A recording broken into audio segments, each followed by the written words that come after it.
Kanchipuram Perumal silks వారి నేటి గీతా శ్లోకం. అథ ప్రథమోऽధ్యాయః అర్జున విషాదయోగో నామ.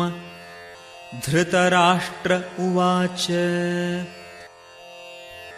ధర్మక్షేత్రే కురుక్షేత్రే సమవేతాయుయుత్సవః మామకాః పాండవాశ్చైవ కిమకుర్వత సంజయ. ధృతరాష్ట్రుడు ఇలా పలికెను: ఓ సంజయ, ధర్మభూమి అయిన కురుక్షేత్రంలో కూడియుండి యుద్ధానికి సన్నద్ధమైన నా పుత్రులు మరియు పాండుపుత్రులు ఏమి చేశారు? ధృతరాష్ట్ర మహారాజు పుట్టుకతోనే గుడ్డివాడే కాక ఆధ్యాత్మిక జ్ఞానం కూడా లోపించినవాడు. తన పుత్ర వ్యామోహమే అతడిని ధర్మపదం నుంచి తప్పించి న్యాయపరంగా పాండవులకు చెందిన రాజ్యాన్ని లాక్కునేటట్లు చేసింది. ఆయనకు తన తమ్ముడి కుమారులే అయిన పాండుపుత్రులకు తను చేసిన అన్యాయం తెలుసు.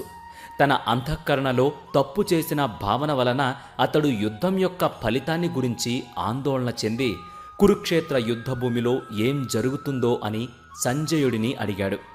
ఈ శ్లోకంలో ధృతరాష్ట్రుడు సంజయుడిని అడిగినది ఏమిటంటే, యుద్ధభూమిలో చేరియుండి తన కొడుకులు మరియు పాండురాజు కొడుకులు ఏమి చేశారు అని. యుద్ధభూమిలో సమావేశమైనది స్పష్టంగా యుద్ధం కోసమే కదా. వారు సహజంగానే యుద్ధమే చేస్తారు. మరి ధృతరాష్ట్రుడికి వారందరూ ఏం చేశారనే ప్రశ్న అడగాలని ఎందుకనిపించింది? అతని సందేహాన్ని తను ఉపయోగించిన పదాల ద్వారా తెలుసుకోవచ్చు. ధర్మక్షేత్రే, ధర్మభూమియందు కురుక్షేత్రం ఒక పవిత్రమైన ప్రదేశం. శతపథ బ్రహ్మంలో కురుక్షేత్రం దేవయజనం అని చెప్పబడింది. అంటే కురుక్షేత్రం దేవతల యజ్ఞస్థలం.